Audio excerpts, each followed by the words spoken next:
Excellent. It's full of energy. I think that's very important in these days.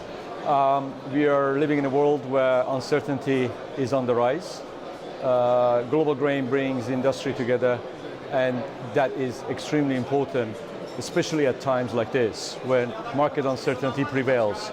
So in my view, having all the big people, important people, those who know the market, those who know the industry, all in one place for a few days is a great contribution to the global market stability.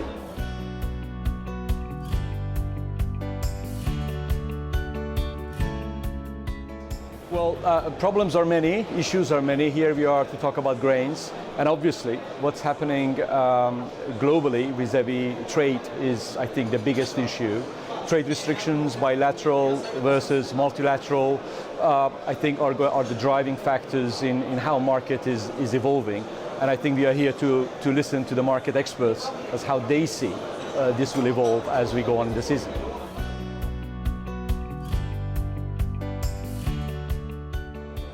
Well, already in the short term, we are in a sort of a dubious situation, given especially what's happening between US and China, US and Europe. Certain issues looks like they're becoming gradually resolved, but there are new issues coming in. Some may be of a longer nature. I think the most important thing to address right now is the future of the multilateralism.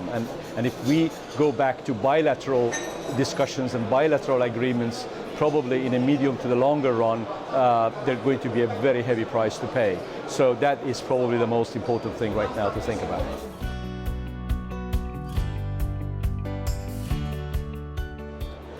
Well, we have to see where the biggest growth is. As far as the grains is concerned, obviously China has always been and remains, especially when it comes to corn, to soybeans markets.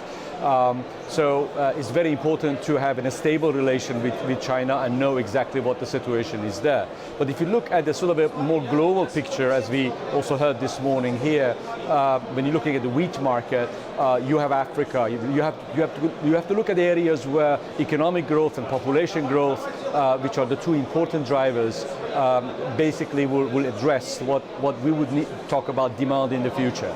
So I think that both regions, especially in Africa, hotspots are plenty.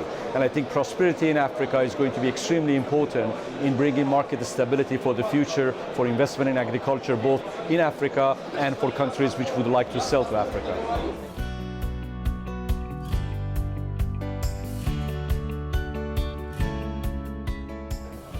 I believe yes. I believe that Black Sea, after the breakdown of the USSR, basically slowly but surely it has become a dominant force. I think that it can only reinforce its dominant force in the future. What has been achieved over the last 10-15 years is quite pronounced, and this has been achieved not probably even with the maximum attention to investment. So I think that we have to see how the prices will do and how much investment will pour in. But in terms of potential, I think that it is no doubt in my mind that it will be a key, if not the most prominent actor, especially for crops such as wheat.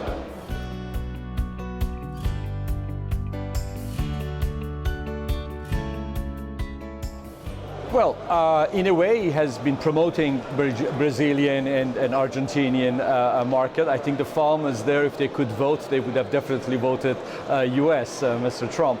So I think in that sense, it has been extremely positive. It had moved suppliers. I mean, they were always big suppliers, but obviously now they have a much bigger market. This is also quite evident in the prices, FOB prices coming from those destinations to the rest of the world, which are quite a premium to the US prices. So I think that yes, overall, it has been extremely positive. The question is how much market will be distorted by this, and how much people who are involved in trade are going to make their future planning. Are they going to probably expect that there may be future tweets that could change the whole structure? Would there be or would not be an agreement with China, which could again put back business as usual, what we used to have? And I think it's just an added uncertainty. Seeing it from a perspective of uncertainty, I believe that even in South America, probably policymakers as well as producers may not be so excited, because sometimes certainty or having a certainty is far more important than having I would say a short windfall and gain.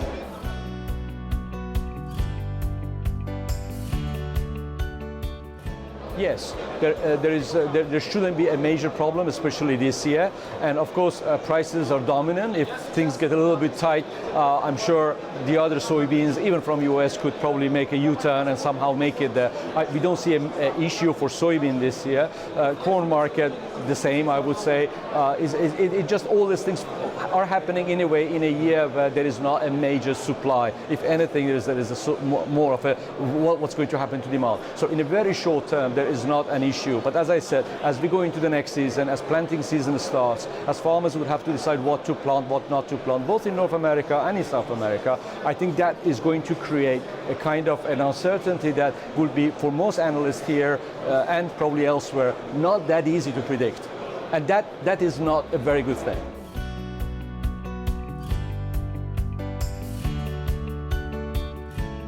Well, Australia is having a very bad year. Extremely bad year. So I think that this year is not so much of an issue of the competition. It's a question of actually not having the supply. So I think at the very best, perhaps Australia will be able to export, I don't know, 9, 10, or probably maximum 11 million tons. That's about half as it did, and its production is really down. So I don't think this is particularly an issue this year. But Black Sea is reaching to Australian market, and it is a big competitor. And this is something to, I guess, we have to get used to.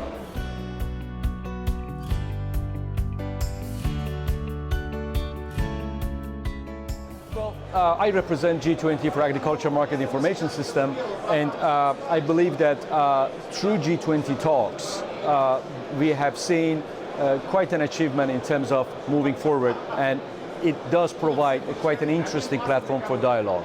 So I believe that just as we did with the AMIS, also on the political front, G20 should be able to allow compromises, and at least, if not anything else, a place for dialogue.